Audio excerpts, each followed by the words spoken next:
2 মে 2011 রাত 12:30 পাকিস্তানের রাজধানী ইসলামাবাদ থেকে প্রায় 102 কিলোমিটার দূরে অ্যাবোটাবাদ শহরের পাকিস্তান মিলিটারি একাডেমির খুব কাছে একটা 3 তলা বিল্ডিং, যার চারপাশে পাঁচিল দিয়ে ঘেরা উঁচু পাঁচিল। এই বিল্ডিং এর বা এই বিল্ডিং কম্পাউন্ডের সামনে এসে দাঁড়ায় ইউএস আর্মির অত্যাধুনিক প্রযুক্তির 2টা ব্ল্যাক হক হেলিকপ্টার। এই ব্ল্যাক হক হেলিকপ্টার গুলিতে করে এসেছে 23 জন ইউএস নেভি সিলের দুর্ধর্ষ যোদ্ধা, যারা হচ্ছে ইউএস আর্মির সবচেয়ে ট্রেন্ড এবং সবচেয়ে শক্তিশালী এবং কৌশলী সৈনিক, যারা যে কোনো সময় যে কোনো অপারেশনে সবচেয়ে ভালোভাবে পারফর্ম করতে পারে। তারা এই অ্যাবোটাবাদের 3 তলা বিল্ডিংটার সামনে এসেছে পৃথিবীর সবচেয়ে আলোচিত, সমালোচিত এবং ভয়ঙ্কর সন্ত্রাসীদের একজন ওসামা বিন লাদেনকে দুনিয়া থেকে চিরতরে সরাই দিতে। মাত্র 45 মিনিটের একটা অপারেশন, অর্থাৎ রাত 12:30 থেকে সোয়া 1টা পর্যন্ত এই 45 মিনিটের অপারেশনে তারা সাকসেসফুলি ওসামা বিন লাদেনকে হত্যা করে, সেই সঙ্গে হত্যা করে তার আরো 2-3 জন সহযোগীকে, আর তার যত রেকর্ড ছিল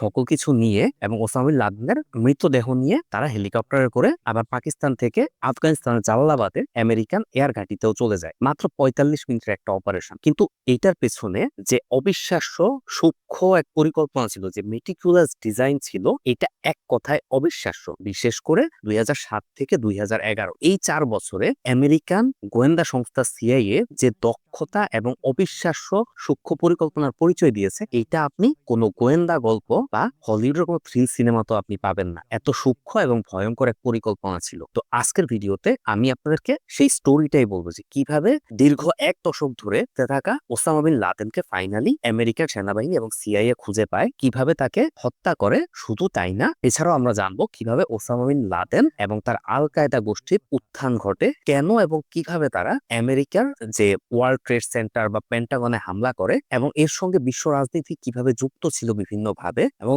এই ঘটনাকে কেন্দ্র করে কিভাবে আমেরিকা বা আমেরিকার সরকার পৃথিবী জুড়ে অসংখ্য মুসলিম, নিরীহ, নির্দোষ, নিরস্ত্র মুসলিমদের জীবনকে তছনছ করে ফেলে। পুরো স্টোরিটাই আমি আজকে আপনাদের সঙ্গে শেয়ার করবো। হোপফুলি ভিডিওটা খুব ইন্টারেস্টিং হবে। তো চলেন এবার মূল আলোচনায় যাই। সময়টা 1960 এবং 70-এর দশক। বিপুল পরিমাণ তেল রপ্তানির পেট্রো ডলারে ফুলে ফেপে উঠতেছে সৌদি আরবের অর্থনীতি। এই সময়ে সৌদি আরবের অর্থনীতিতে যে বিশাল উত্থান ঘটে, এটা পৃথিবীর ইতিহাসে একটা মিরাকেল বলতে পারেন। পৃথিবীর খুব কম দেশেই এমন ইকোনমিক গ্রোথ হয়েছে। এখন এই ইকোনমিক গ্রোথটা কতটা অবিশ্বাস্য ছিল, তার জন্য একটা পরিসংখ্যান দিলে আপনারা ব্যাপারটা আরো ভালোভাবে বুঝবেন। 1950-এর দশকেও সৌদি আরব একটা দরিদ্র পীড়িত বেদুইন আরব জাতি ছিল, যাদের দিন আনি দিন খাই টাইপ অবস্থা ছিল। সেই দেশটাই মাত্র 20-25 বছরের ব্যবধানে, অর্থাৎ 70-এর দশকে এসে মাথাপিছু আয়ে পৃথিবীর সবচেয়ে ধনী দেশ হয়ে যায়। এখন যখন কোনো দেশের এরকম অবিশ্বাস্য ইকোনমিক গ্রোথ হয় হঠাৎ করেই, তখন একটা সেক্টর বিশালভাবে গ্রো করে, যাকে বলে একদম ড্রাস্টিক গ্রোথ। সেই সেক্টরটা হচ্ছে কনস্ট্রাকশন বা রিয়েল এস্টেট সেক্টর। প্রচুর পরিমাণে মানুষের থাকার জায়গা যেমন করা হচ্ছিল, হোটেল, মোটেল, পর্যটন কেন্দ্র, ব্যবসা বাণিজ্য কেন্দ্র, শপিং মল, এয়ারপোর্ট, রেলওয়ে, রাস্তাঘাট, সমুদ্র বন্দর, এগুলো সবকিছুই করা হচ্ছিল। এবং এই যে কনস্ট্রাকশন বুম সৌদি আরবে হয়, এই কনস্ট্রাকশন ব্যবসার মূল নেতৃত্বে ছিল একটা পরিবার বা একটা গ্রুপ, যার নাম হচ্ছে বিন লাদেন গ্রুপ। এই বিন লাদেন গ্রুপটা সৌদি রাজ পরিবারের খুবই ঘনিষ্ঠ ছিল, এবং রাজ পরিবারের সঙ্গে সখ্যতা বা ঘনিষ্ঠতার কারণে সৌদি আরবে যে ডেভেলপমেন্ট প্রজেক্ট গুলি হচ্ছিল, এগুলি সবগুলি তারাই পাইতো। এবং এই যে সৌদি সরকারের পৃষ্ঠপোষকতায় এত বিশাল বিশাল সব প্রজেক্টের কাজ পাওয়ার কারণে কয়েক বছরের মধ্যে এই বিন লাদেন পরিবার একটা $multi-billion গ্রুপ অফ কোম্পানিতে পরিণত হয়। সেই বিন লাদেন পরিবারেরই একজন উত্তরাধিকারী ছিলেন এই ওসামা বিন লাদেন। উত্তরাধিকার সূত্রে বা পৈতৃক সম্পত্তি সূত্রে তিনি খুব অল্প বয়সে অন্তত 30 থেকে 40 মিলিয়ন ডলারের মালিক বনে যান। খুব ছোটবেলা থেকেই ওসামা বিন লাদেন ছিলেন খুবই মেধাবী, খুব সাহসী এবং নেতৃত্ব গুণ সম্পন্ন একজন মানুষ। তার আশেপাশে যে কোনো মানুষকে তিনি খুব সহজে প্রভাবিত করতে পারতেন, এবং মানুষজন তাকে খুব পছন্দ করত। এবং তিনি সবসময় ইসলামের মাধ্যমে সমগ্র মানব জাতির মুক্তির কথা ভাবতেন। এই ধরনের একটা কথা প্রচলিত আছে। তো একটা সময় ওনার বয়স তখন খুবই কম, একদম তরুণ বয়সে 1983 সালে তিনি সৌদি আরব থেকে আফগানিস্তানে চলে যান। আফগানিস্তান সেই সময় ছিল সোভিয়েত রাশিয়ার অধীনে, এবং আফগান মুজাহিদিনরা তখন প্রকাশ্যে আমেরিকার সাপোর্টে, বিশেষ করে সিআইএ সাপোর্ট নিয়ে রাশিয়ানদের বিরুদ্ধে যুদ্ধ করতেছিল। এই যুদ্ধে আমেরিকানরা যেমন যুক্ত ছিল, অনেক আরব ধনী বা ধনকুবের টাইপের ব্যক্তিরাও আফগানিস্তানকে সহযোগিতা করতেছিল, কারণ একটা মুসলিম দেশ একটা অমুসলিম শাসনের অধীনে কোনোভাবেই সাফার করতে পারে না, কোনোভাবে একটা মুসলিম দেশকে অমুসলিম দেশ দখল করে রাখতে পারে না, এই ছিল যুক্তি। ঠিক একই যুক্তিতে ওসামা বিন লাদেনও আফগানিস্তানে আসেন তার বিপুল পরিমাণ টাকা পয়সা অর্থ সম্পদ নিয়ে। এই সময়ে তিনি আফগান মুজাহিদিনদেরকে টাকা পয়সা, খাবার দাবার, অস্ত্র, ট্রেনিং এবং রাস্তাঘাট নির্মাণ করার মাধ্যমে সহযোগিতা করেন। তবে এই যে তার ইনভেস্টমেন্টটা, মিলিয়ন মিলিয়ন ডলার অস্ত্র বা রাস্তাঘাট বা যুদ্ধের পেছনে ইনভেস্ট করা, এটা আসলে একেবারে অলাভজনক কোনো ব্যাপার ছিল না। আসলে সেই সময় আফগানিস্তানে মাদক চোরাচালানের একটা রূপ ছিল, বিশেষ করে প্রচুর পরিমাণে আফিম উৎপাদন হইতো।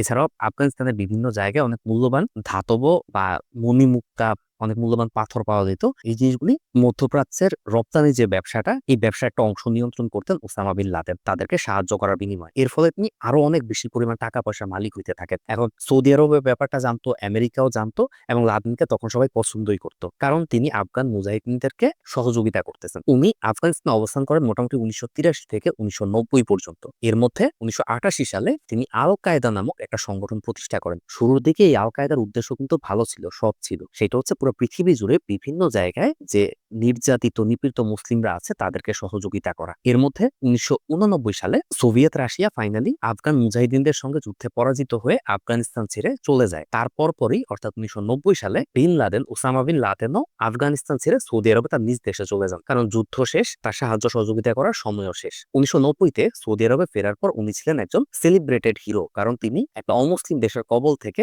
আফগানিস্তানকে রক্ষা করেছেন। এর মধ্যে 1991 সালে ওসামা বিন লাদেন একটা বড় ধরনের ভুল করেন। সেটা হলো প্রকাশ্যে তিনি সৌদি আরবের রাজ পরিবারের সমালোচনা করেন, তাদেরকে পশ্চিমাদের পুতুল বলেন, একটা অথর্ব এবং অযোগ্য সরকার হিসেবে আখ্যায়িত করেন। এখন সৌদি সংবিধান অনুযায়ী বা সৌদির প্রচলিত আইন অনুযায়ী রাজ পরিবারের সমালোচনা আপনি করতে পারবেন না, এবং যেহেতু উনি প্রকাশ্যে রাজ পরিবারের সমালোচনা করেছেন, যার ফলে সৌদি আরব সরকার তার নাগরিকত্ব বাতিল করে দেয় এবং আলটিমেটলি তিনি বাধ্য হন সৌদি আরব ছেড়ে পালায় যেতে। সৌদি আরব ছেড়ে পালিয়ে তিনি চলে যান সুদানে। সুদানে থেকে তিনি তার আল কায়দার যে কার্যক্রম আছে সেটা পরিচালনা করতেন, এবং তখন পর্যন্ত আল কায়দা খুব খারাপ কোনো সংগঠন ছিল না। মোটামুটি বছর পাঁচেক তিনি সুদানে ছিলেন। বছর পাঁচেক সুদানে থাকার পর 1991 থেকে 1996, তারপর 1996 সালে আফগানিস্তানের তালেবানরা তার সঙ্গে যোগাযোগ করে। এখন এখানে একটা ইন্টারেস্টিং ঘটনা ঘটে আফগানিস্তানে, সেটা হলো সোভিয়েত রাশিয়া পতনের পর আফগান মুজাহিদিনরা দেখলেন যে যুদ্ধে রক্ত ঝরাইছেন মুজাহিদিনরা, কষ্ট করছেন মুজাহিদিনরা, নিজের প্রাণ বিসর্জন দিয়েছেন মুজাহিদিনরা, কিন্তু যখন রাশিয়া ছেড়ে চলে গেল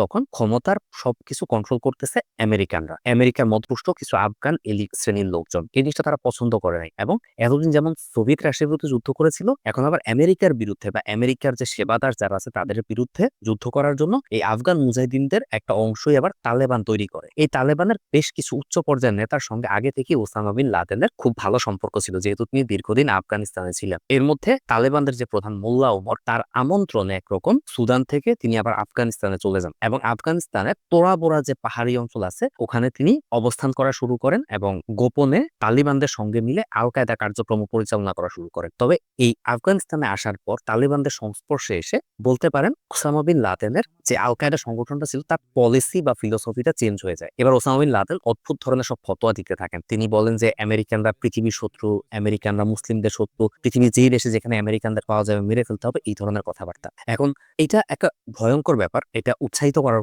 মতন কোনো ব্যাপারও না, কিন্তু আমেরিকা এটাকে খুব বেশি গুরুত্বও দেয় না, কারণ পুরো পৃথিবী জুড়ে বিভিন্ন দেশে, রাশিয়া বলেন, চীন বলেন, আরব বিশ্বে বলেন, আমেরিকার সমালোচনা করে না এরকম দেশ তো খুব কম আছে। কিন্তু এটা যে আমেরিকার জন্য খুব বড় কোনো ক্ষতি করবে এটাও আমেরিকা মনে করেন। আর তাদের এই ভুল ভাঙে ফাইনালি 2001 সালের সেপ্টেম্বরের 11 তারিখে। সেপ্টেম্বরের 11 তারিখ সকাল 8:46 আমেরিকার নিউ ইয়র্ক শহরের ওয়ার্ল্ড ট্রেড সেন্টার, বা যেটাকে পপুলারলি আমরা টুইন টাওয়ার হিসেবে চিনি, তার যে নর্থ বিল্ডিংটা আছে সেখানে একটা বিমান এসে আঘাত হানে। মানুষ হুড়াহুড়ির মধ্যে ব্যস্ত, এক ধরনের আতঙ্ক, এক ধরনের দৌড়ঝাঁপ, অনেকটা ভূমিকম্প হলে যেরকম ওইরকম একটা ব্যাপার। এর মধ্যে মাত্র 17 মিনিটের ব্যবধানে সকাল 9:17 আবার আরেকটা বিমান আঘাত হানে টুইন টাওয়ারের সাউথ টাওয়ারে, এবং মোটামুটি ঘন্টাখানেকের মধ্যে দুইটা বিল্ডিংই একদম মাটির সঙ্গে মিশে যায়। বাট ঘটনা এখানেই শেষ হয় না। টুইন টাওয়ারের দ্বিতীয় বিল্ডিং এ হামলা হওয়ার পর তার আধা ঘন্টারও কম সময়ের মধ্যে 9:37 আমেরিকার যে সামরিক সদর দপ্তর আছে পেন্টাগনে, সেই পেন্টাগনের সামরিক সদর দপ্তরে আরেকটা বিমান আঘাত হানে। তার কিছুক্ষণ পর অর্থাৎ সকাল 10:03 আমেরিকা পেনসিলভেনিয়াতে একটা বিমান বিধ্বস্ত হয়, তবে ওইটা কোনো স্থাপনায় আঘাত করে নাই, ওটা একটা খোলা র্যান্ডম একটা জায়গার মধ্যে বিধ্বস্ত হয়। তবে পরবর্তীতে তদন্তে জানা যায় যে হাইজ্যাকাররা তো বিমান হাইজ্যাক করে হামলাগুলি করেছিল আমেরিকান বিভিন্ন স্থাপনায়। তো এই বিমানটা উদ্দেশ্য ছিল হাইজ্যাক করে আমেরিকার যে প্রেসিডেন্টের বাসভবন অর্থাৎ হোয়াইট হাউসে আক্রমণ করবে, বাট সামহাউ যাত্রী এবং বিমানে যে পাইলট আছে তারা এই হাইজ্যাকারদের সঙ্গে ধস্তাধস্তি শুরু করে এবং এক পর্যায়ে বিমানটা বিধ্বস্ত হয়ে আমেরিকার পেনসিলভেনিয়াতে ভূপতিত হয়। সো আলটিমেটলি উদ্দেশ্যটা খুবই পরিষ্কার, আমেরিকার যে ইকোনমিক প্রাইডের প্রতীক ওয়ার্ল্ড ট্রেড সেন্টার সেটাকে শেষ করে দেয়া, আমেরিকার সামরিক শক্তির যে প্রতীক সেটা হচ্ছে পেন্টাগনকে আক্রমণ করা, আর আরেকটা হচ্ছে আমেরিকার রাজনৈতিক শক্তির যে প্রতীক সেটা হচ্ছে হোয়াইট হাউস, সেই হোয়াইট হাউসে একটা হামলা করা। এর মধ্যে পেন্টাগন এবং ওয়ার্ল্ড ট্রেড সেন্টারে হামলাটা সফল হয়, আর হোয়াইট হাউসে যে হামলাটা হওয়ার কথা ছিল সেটা ব্যর্থ হয় বা বিমানটা অন্য একটা জায়গায় ভূপতিত হয়। এখন এই ঘটনাটা ছিল পৃথিবীর ইতিহাসে একটা নজিরবিহীন ঘটনা, কারণ আমেরিকা গত 100 বছরে পৃথিবীর অসংখ্য দেশে যুদ্ধ করেছে, অসংখ্য যুদ্ধে তারা জয়লাভ করেছে, অনেক যুদ্ধে তারা হেরেও গেছে। দুইটা বিশ্বযুদ্ধে তারা প্রবল প্রতাপশালী জার্মান বাহিনীকে হারাই দিচ্ছে, কিন্তু কোনোদিন আমেরিকার মাটিতে কেউ হামলা করার সাহস পায় নাই। অর্থাৎ আমেরিকানরা সৈন্য পাঠাইতো, অস্ত্র পাঠাইতো এবং পৃথিবীর বিভিন্ন দেশে গিয়ে গিয়ে যুদ্ধ করতো, কিন্তু আমেরিকার মেইনল্যান্ডে কোনোদিন যুদ্ধ হয় নাই, কোনোদিন কেউ হামলা করার সাহসও পায় নাই। 2001 সালের 11ই সেপ্টেম্বর পৃথিবীর ইতিহাসে প্রথমবারের মতন আমেরিকাতে কেউ হামলা করে। স্বাভাবিকভাবেই পৃথিবীর একক পরাশক্তি মার্কিন যুক্তরাষ্ট্র এটা খুব ভালোভাবে নেয় নাই পুরো বিষয়টাকে। তারা বিভিন্ন ধরনের তদন্ত কমিটি গঠন করে এবং তাদের একটা স্পেশাল গোয়েন্দা সংস্থা এনএসএ বা ন্যাশনাল সিকিউরিটি এজেন্সি তারা একটা প্রতিবেদন তৈরি করে যে এই হামলাটা কারা করতে পারে। তো এই হামলার নেতৃত্বে মূল ছিল মোহাম্মদ আত্তা নামে এক লোক। এই মোহাম্মদ আত্তা সেই হাইজ্যাকারদের নেতৃত্বে ছিলেন এবং তিনিও, যেহেতু এটা একটা আত্মঘাতী বিমান হামলা ছিল, বিমান হামলায় তিনিও নিহত হন। তবে মোহাম্মদ আত্তার ফোন কলগুলি যখন চেক করা হয়, তাদের মোবাইলের যে টেক্সট মেসেজ যেগুলি ছিল ওগুলি যখন ডিক্রিপ্ট করা হয়, তখন দেখা যায় যে মোহাম্মদ আত্তার সঙ্গে তালেবানদের একজন শীর্ষ নেতা, তার নাম হচ্ছে খালেদ শেখ মোহাম্মদ। এই খালেদ শেখ মোহাম্মদের সঙ্গে তার কন্টিনিউয়াস যোগাযোগ ছিল এবং পুরো ব্যাপারটা প্ল্যান করে আসলে তালেবানদের সেই শীর্ষ লিডার খালেদ শেখ মোহাম্মদ, যে আবার হচ্ছে বলতে পারেন ওসামা বিন লাদেনের খুবই ঘনিষ্ঠ। এখন খালেদ শেখ মোহাম্মদ বা ওসামা বিন লাদেন কোথায় থাকে এই ব্যাপারটা খুব সিক্রেট কিছু না, এটা একটা ওপেন সিক্রেট বলতে পারেন। আফগানিস্তানের উত্তর পূর্বাঞ্চলে পাকিস্তান সীমান্তের কাছাকাছি তোরাবোরা পাহাড়ি অঞ্চলে। এখন এই তোরাবোরা পাহাড়টা হচ্ছে পৃথিবীর সবচেয়ে দুর্গম রুক্ষ পাহাড়গুলোর মধ্যে একটা। এখানে কোনো গাছগাছালি হয় না, পাথরে ঢাকা পথ, বিশাল উঁচু উঁচু পাহাড়, এর মধ্যে অনেকগুলি গুহা আছে। এই গুহার মধ্যেই তালেবান এবং আল কায়েদার যে সদস্য আছে তারা মিলেমিশে থাকে, ওখানে তারা জীবনযাপন করে, তারা তাদের গোপন কার্যক্রম পরিচালনা করে। 7ই October George W Bush war on terror ঘোষণা করেন এবং আফগানিস্তানে হামলা করার সিদ্ধান্ত নেন। এইদিকে ওসামা বিন লাদেন আল জাজিরাতে পাঠানো একটা ভিডিও বার্তায় সরাসরি টুইন টাওয়ারে হামলার যে ব্যাপারটা বা 9/11 হামলার যে ব্যাপারটা এটা অস্বীকার করেন। তবে বিভিন্ন প্রতিবেদনে এবং বিভিন্ন গোয়েন্দা রিপোর্টে এটি স্পষ্ট উঠে আসে যে মোহাম্মদ আত্তা তিনি তালেবান ঘনিষ্ঠ এবং তিনি সরাসরি ওসামা বিন লাদেন না হইলেও খালিদ শেখ মোহাম্মদের সঙ্গে যোগাযোগ এবং পরিকল্পনার মাধ্যমে এই ঘটনাটা ঘটিয়েছেন। খালিদ শেখ মোহাম্মদ বা ওসামা বিন লাদেন এবং আল কায়েদার অন্যান্য সদস্যদেরকে ধরার জন্য ফাইনালি ইউএসএ 2001 সালের 7 থেকে 17 ডিসেম্বর 11 দিনের একটা এয়ার স্ট্রাইক চালায় তোরাবোরা অঞ্চলে। অর্থাৎ 9-11 ঘটনা মোটামুটি মাস তিনেকের মধ্যেই। তাদের উদ্দেশ্য ছিল এয়ার স্ট্রাইক চালানো হবে উপর থেকে, আর নিচে তাদের বেশ কিছু গোয়েন্দা থাকবে। এরা যে শুধু আমেরিকার সেনাবাহিনীর লোক তা না, এখানে স্থানীয় আফগান এবং পাকিস্তানি তাদের যে গুপ্তচর আছে তারাও থাকবে এবং তারা খেয়াল রাখবে এখানে কে কে মারা যায়, আফগানিস্তানের যে তালেবানদের সদস্য আছে কে কে মারা গেল, কে কে পালা গেল, খুব গভীরভাবে মনিটর করতে পারে। তবে এখানে বিপুল সংখ্যক সেনাবাহিনী সদস্য নিয়ে আক্রমণ করা আসলে সম্ভব ছিল না, কারণ এটা একটা দুর্গম পাহাড়ি অঞ্চল। উপর থেকে এয়ার স্ট্রাইক আর অল্প কিছু মানুষ দিয়ে তারা চেষ্টা পর্যবেক্ষণ করার চেষ্টা করে। এই এয়ার স্ট্রাইকটা একরকম ব্যর্থ হয়, এখানে অনেক মানুষ মারা যায়, হয়তো কিছু কিছু আল কায়দা সদস্যও ছিল, তবে অনেক সাধারণ নিরপরাধ মানুষও মারা যায়, আবার অনেক মানুষ এখান থেকে পালায়ও যায়, যার মধ্যে আমেরিকার যে মেইন টার্গেট যারা ছিল অর্থাৎ ওসামা বিন লাদেন বা খালিদ শেখ মোহাম্মদ এরাও পালায় যায়। কিভাবে কোথায় পালায় যায়? সহজ উত্তর হচ্ছে পাকিস্তানের ওয়াজিরস্তানে পালায় যায়। এই ওয়াজিরস্তানটা হচ্ছে আফগানিস্তান তোরাবোরা যে পাহাড় আছে ওটার ইমিডিয়েট পাকিস্তান সীমান্তের মধ্যে হচ্ছে ওয়াজিরস্তান। এখন আমেরিকা যে ভুলটা করে সেটা হলো তারা আফগানিস্তান দিয়ে হামলা করে, কিন্তু পাকিস্তান বর্ডারে যে একটা আরেক লেয়ারের নিরাপত্তা দেওয়া দরকার ছিল যেন কেউ পাল্টে না পারে, ওই কাজটা করে না। এবং এই যে হামলার 11-12 দিন হামলা, এর মধ্যে কোন একটা সময় ওসামা বিন লাদেন তার বিশ্বস্ত লোকজনদেরকে নিয়ে পাকিস্তানে পালায় যান। এই যে ব্যর্থ বিমান হামলাটা, এটার পর আমেরিকান সরকারের বলতে পারেন মাথা খারাপ হয়ে যায়। এরপর আমেরিকার সরকার সিআইএ মিলে হেন কোনো অপকর্ম নাই যেটা আসলে তারা করেনি। মানে একটা সন্ত্রাসীকে ধরতে গিয়ে বা একদল সন্ত্রাসীকে ধরতে গিয়ে আমেরিকার সরকার নিজেই আসলে পৃথিবীর বিভিন্ন দেশে সন্ত্রাসী কার্যক্রম শুরু করে। এখন এটার ডিটেইলসে আমি যাবো না, জাস্ট আপনাদেরকে একটা এক্সাম্পল দেই, তাহলে আপনি জিনিসটা বুঝবেন। এই ঘটনার পর অর্থাৎ তোরাবোরা পাহাড়ের ব্যর্থ হামলার পর তারা তাদের অফিসিয়াল ডকুমেন্টেড হিসাব অনুযায়ী অন্তত 126 জনকে তাদের যে গুয়ান্তানামো বে কারাগার আছে এখানে নিয়ে টর্চার করে, যাদের অধিকাংশই ছিল নিরপরাধ মুসলিম। তাদের একমাত্র অপরাধ তারা মুসলিম। শুধুমাত্র এই অপরাধে তাদেরকে ভয়ঙ্কর ভাবে টর্চার করা হয়। এখন এরকম একটা টর্চারের পরে কি হয় বলেন তো, মানে আপনি যদি আমাকে একটা জায়গায় টর্চার করতে থাকেন একটা রুমের মধ্যে বন্দি করে, আমি যদি কোনো উত্তরই না দেই, ধরেন আমার সঙ্গে তো আল কায়দার কোনো সম্পর্ক নাই, আমি ওসামা বিন লাদেনকে চিনিও না, এখন আপনি যদি আমাকে টর্চার করেন তাহলে আমি যেটা করছি আমি মিথ্যা তথ্য দিব। তো কোনো বন্দি বলতো সে পাকিস্তানে পালায় গেছে, কেউ বলতো সে আফগানিস্তানেই আছে, কেউ বলতো সে তিব্বতে পালায় গেছে, কেউ বলতো ইরাকে, কেউ বলতো কাতারে চলে গেছে। এই ধরনের বিভিন্ন মিস ইনফরমেশন পাইতো, আর আমেরিকা গিয়ে এক এক জায়গায় এক এক ভাবে হামলা করতো। কিন্তু কোনো একটা তথ্যের ভিত্তিতেও তারা অ্যাকচুয়ালি ওসামা বিন লাদেনকে সঠিকভাবে আইডেন্টিফাইও করতে পারে না, মারতেও পারে না। জাস্ট বিভিন্ন জায়গায় গিয়ে শুধু শুধু যুদ্ধ করতো এবং সাধারণ নিরীহ মানুষজনকে মেরে ফেলতো। ইরাক আফগানিস্তানকে তো এই অজুহাত দেখে মোটামুটি শেষ করে দিছে আমেরিকা। এই কারণে মোটামুটি 2001 থেকে 2007 সাল পর্যন্ত কাটে, তেমন বড় কোনো সাকসেস আসে না। তবে একটা সাকসেস আসে, সেটা হচ্ছে পাকিস্তান থেকে তারা এই যে 9/11 হামলার যে মাস্টার মাইন্ড বা অপারেশনাল হেড যে ছিলেন, তার নাম হচ্ছে খালিদ শেখ মোহাম্মদ, তাকে গ্রেফতার করে 2003 সালে এবং তাকে বন্দি করে নিয়ে ওই গুয়ান্তানামো বে কারাগারে রেখে দেয়। বাট সমস্যা হলো ওসামা বিন লাদেনকে তারা কোনোভাবেই খুঁজে পাচ্ছিল না এবং 2001 থেকে 2007 বিভিন্ন অদ্ভুত অনর্থক কাজকর্ম তারা করে। 2007 সালে এসে হুট করেই পরিস্থিতিটা বদলায় যায়। খুব ছোট একটা ক্লু, একজন সিআইএ অফিসার, তার নাম কোনদিন জানানো হয় নাই, বাট একজন সিআইএ অফিসার একটা জিনিস খেয়াল করেন। 2001 সালেই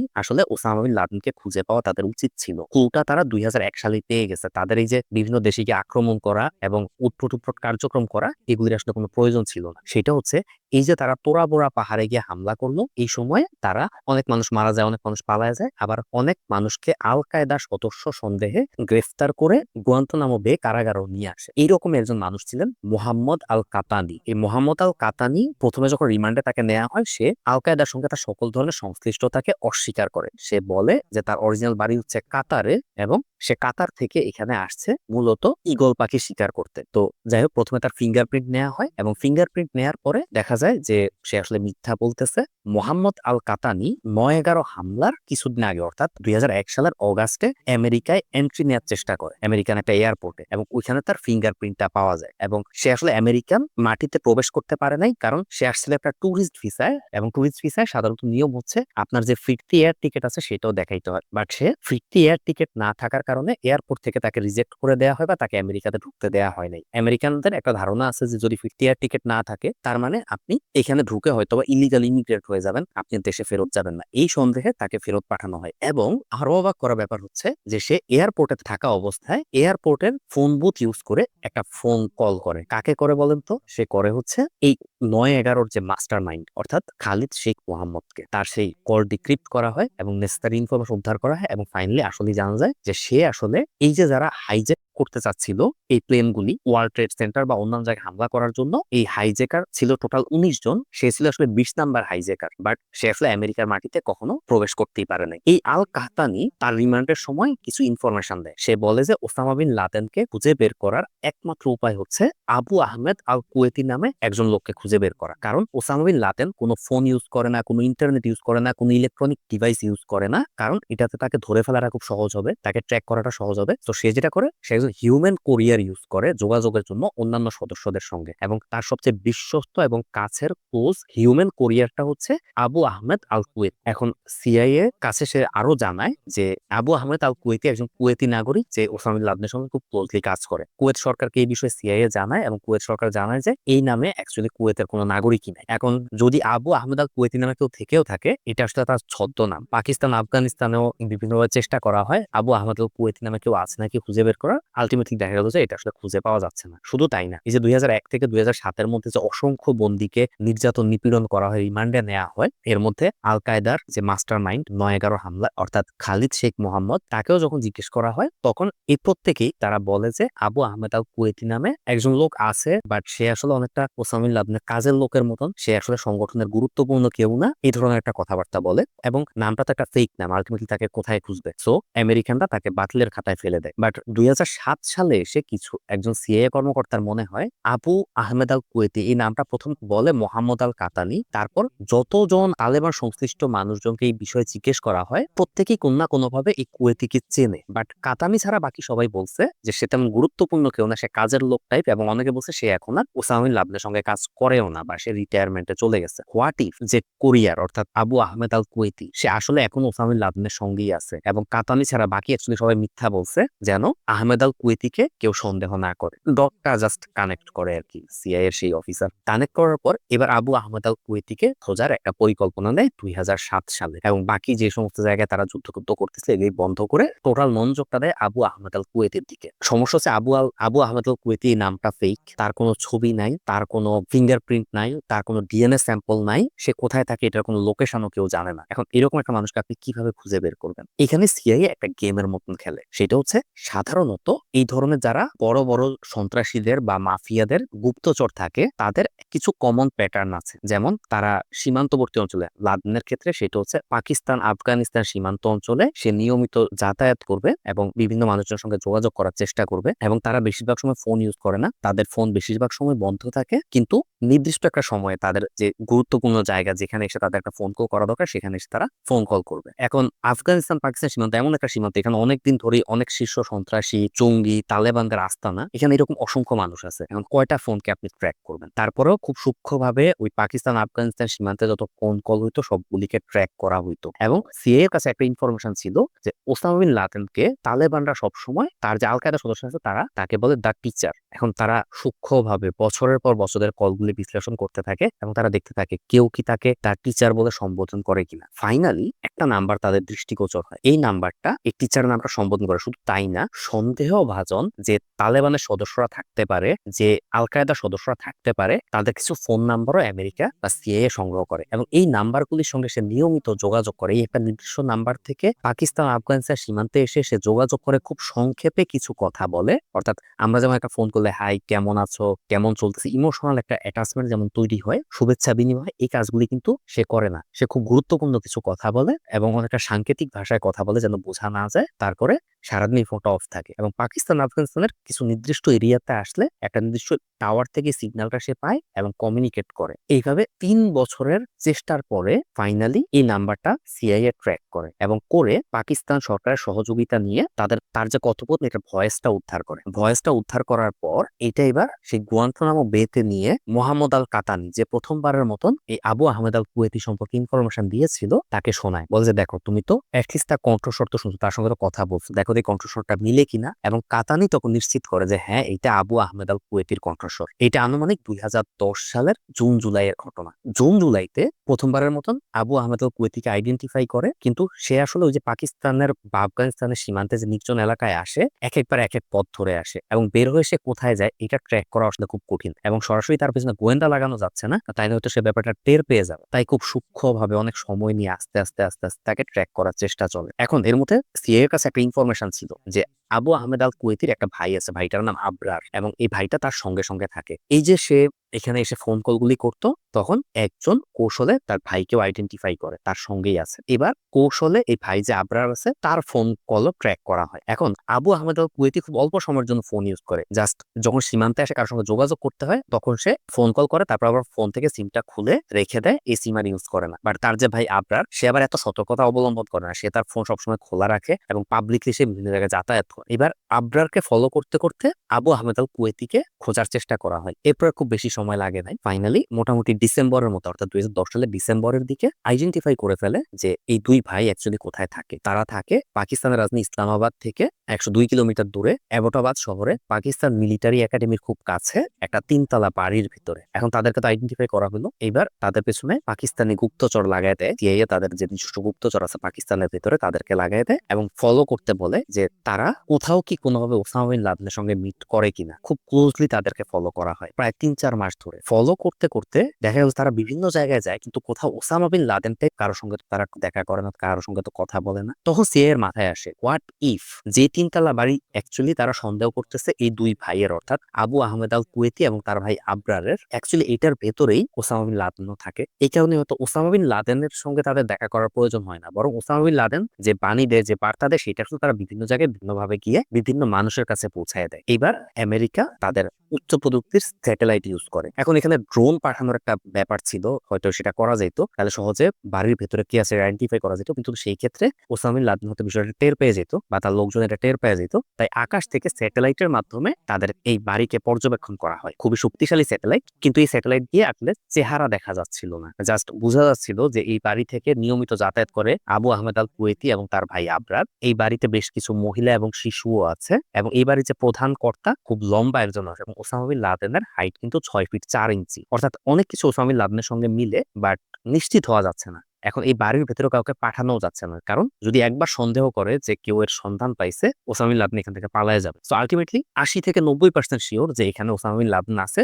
সে কখনো বাসা থেকে বের হয় না, বাড়ির মহিলা বা বাচ্চারাও কেউ বাসা থেকে বের হয় না। বাসা থেকে বের হয় শুধু দুই ভাই, আবরার আর আবু আহমেদ আল কুয়েত। এখন 80 থেকে 90% হইলেও এটাই আসলে সবচেয়ে ভালো সুযোগ ওসামা বিন লাদেনকে শেষ করে দেওয়ার। এটা সিআইএ একমত হয় এবং তারা তৎকালীন প্রেসিডেন্ট বারাক ওবামাকে ব্যাপারটা জানায়। বারাক ওবামা এই অপারেশনটা অ্যাপ্রুভ করে। বাট এখানে অপারেশনটা যে চালাবে, এখানে তিনটা অপশন আছে। এক, এখানে এয়ার স্ট্রাইক করে পুরো বাড়িকে ধ্বংস করে দেয়া, বাট এটা তো ওবামা রাজি হন না, কারণ এখানে অনেক নারী শিশু আছে, অনেক নিরপরাধ মানুষ এখানে মারা যেতে পারে, এটা একটা সমস্যা। দ্বিতীয়ত হচ্ছে যে যেহেতু 100% শিওর না যে এখানে ওসামা বিন লাদেন আছে কিনা, তাই ভুল মানুষকে তো মেরে ফেলতে পারে, পরে দেখা যায় আইডেন্টিফাই করার কোনো ওয়ে থাকলো না। দ্বিতীয় আরেকটা প্রপোজাল আসে যে একটা সামরিক অভিযান পরিচালনা করা হবে পাকিস্তান সরকারের সঙ্গে যৌথভাবে, বাট এটাও ওবামা অ্যাপ্রুভ করেন না, কারণ পাকিস্তানের সঙ্গে এমন হইতে পারে লাদেন বা তার ঘনিষ্ঠ লোক যোগাযোগ থাকতেও পারে, কারণ পাকিস্তানে সে এতদিন ধরে আছে, এটা পাকিস্তান সরকারকে পুরোপুরি বিশ্বাস করা যাচ্ছে না। কোনোভাবে ইনফরমেশন লিক হলে ওসামা বিন লাদেন এখান থেকে পালায় যায়। থার্ড অপশন যেটা থাকে সেটা হচ্ছে সরাসরি ইউএস নেভি সিলরা আক্রমণ করবে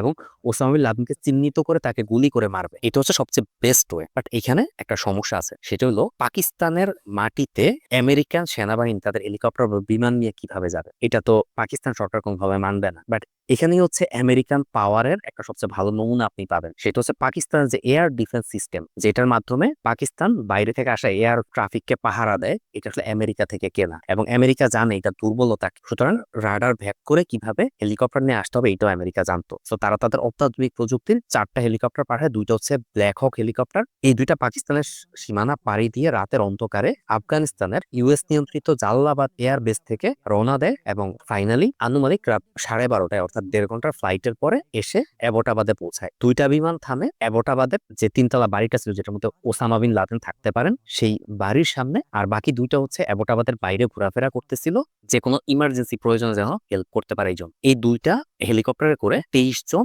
ইউএস নেভি সিলের সদস্য আসে। এর মধ্যে 15 জন হচ্ছে বিল্ডিং কম্পাউন্ডের ভেতরে ঢুকে যায়, বাকি 8 জন হচ্ছে বাইরে পাহারা দিতে থাকে যে কেউ বের হয় কিনা বা কেউ ঢোকার চেষ্টা করে কিনা এটা মনিটর করার জন্য। 15 জন যায়। প্রথমে তারা প্রথম তলায় যায়, গিয়ে সেখানে আবু আহমেদ আল কুয়েতি এবং তার ভাই আবরারকে পায়, তাদের দুজনকে হত্যা করে। দ্বিতীয় তলায় গিয়ে ওসামা বিন লাদেনের যে ছেলে, বড় ছেলে খালিদ বিন লাদেন, তাকে পায়, সে অস্ত্রসহ ছিল, তাকেও হত্যা করে। এছাড়া অন্যান্য রুমগুলিতে লাদেনের আরো 2 স্ত্রী ছিল, তার 8-9 জন বাচ্চা কাচ্চা ছিল, তাদেরকে অবশ্য কিছু করা হয়নি। ফাইনালি তৃতীয় তলায় লাদেন থাকতেন তার সবচেয়ে ছোট ওয়াইফ আমাল আস্তাউদাকে নিয়ে। সে হচ্ছে একজন ইয়েমেনি নারী, তার সঙ্গে একটা রুমের মধ্যে ছিলেন ওসামা বিন লাদেন। এই যে ধস্তাধস্তি এত কিছু, এই খবরটা আসলে ওসামা বিন লাদেন আরো আগেই পান, কিন্তু উনি তো বাইরের পৃথিবীর সঙ্গে বিচ্ছিন্ন, কাউকে ফোনও করতে পারেন না, ইন্টারনেটও নাই, এবং তার বিশ্বস্ত মানুষটা অলরেডি আক্রান্ত। সুতরাং তিনি তার ওয়াইফকে নিয়ে তার রুমে অপেক্ষা করতে থাকেন, এবং তার রুমের ভেতরে আসলে তাকে গুলি করা হবে বা এরকম একটা প্ল্যান উনি করতে থাকেন। বাট ইউএস নেভি সিলের সদস্যরা খুবই ট্রেন ছিল, তো তারা জাস্ট দরজা খুলে ভেতরে ঢোকে। ওসামা বিন লাদেন তার অস্ত্র ত্যাগ করার আগেই প্রথমে তার বুকে, পরে তার মাথায় গুলি করে। এছাড়াও তার যে ওয়াইফ আমাল সাউদা, সে অস্ত্র তোলার চেষ্টা করে, তবে তার পায়ে গুলি করার মাধ্যমে তাকে নিরস্ত্র করে ফেলা হয়। পরবর্তীতে ওসামা বিন লাদেনের রেকর্ড ছিল তার ঘরের মধ্যে যা যা টেপ রেকর্ড কাগজপত্র আসলে ওগুলি প্যাকেট করে, তার ডেড বডিটাকে প্যাকেট করে একটা পলিথিনের ভেতরে, এবং হেলিকপ্টারে করে তারা আবার আফগানিস্তানের জালালাবাদে চলে যায়। জাস্ট 45 মিনিটের মধ্যে, রাত 12:30 থেকে 1:15টার মধ্যে অপারেশন পুরোটা শেষ করে তার মৃতদেহ নিয়ে যাওয়া হয়। তারপর সেখানে ইসলামিক নিয়মে তার জানাজা দেওয়া হয়, এবং তার লাশটা একটা কফিনের ভেতরে দিয়ে তারপরে সেটার ভিতরে ভারী পাথর বা ধাতব পদার্থ দিয়ে এটা উত্তর আরব সাগরের কোন একটা জায়গায় ফেলে দেওয়া হয়। এটার একটা কারণ ছিল যে তার কবর যদি স্বাভাবিকভাবে মাটিতে দেওয়া হয়, তাহলে এমনও হইতে পারে যে তার কবরকে কেন্দ্র করে মাজার গড়ে উঠবে এবং জঙ্গিদের আর আস্তানা তৈরি হইতে পারে। এই চিন্তা থেকে তাকে স্বাভাবিকভাবে কবর না দিয়ে বরং তার মৃতদেহ আরব সাগরে ফেলে দেওয়া হয়, এবং এইভাবেই শেষ হয় ওসামা বিন লাদেনকে ধরার সেই ঐতিহাসিক অভিযান, যেটার পেছনে আসলে দীর্ঘ 10 বছরের এক অক্লান্ত পরিশ্রম ছিল সিআইএ এর, এবং দীর্ঘ যন্ত্রণা এবং মানবতা বিরোধী অনেক অপরাধের ইতিহাসও আছে এর পেছনে। ফাইনালি ওসামা বিন লাদেন অধ্যায় শেষ হয় এবং 1/11 অন্তত আমেরিকানদের মতে 1/11 বিচার তারা সম্পন্ন করতে পেরেছে। তো এভাবে ওসামা বিন লাদেনের জীবন শেষ হয় এবং এই স্টোরিটা আমার কাছে খুব ফ্যাসিনেটিং লাগছে। হোপফুলি আপনাদেরও ভালো লাগছে। যদি ভালো লাগে তাহলে লাইক, কমেন্ট, শেয়ার করেন, আমার চ্যানেলটা সাবস্ক্রাইব করেন। দেখা হবে পরের ভিডিওতে আরো নতুন কোন ইন্টারেস্টিং টপিক নিয়ে। ততদিন পর্যন্ত ভালো থাকেন সবাই। আল্লাহ হাফেজ।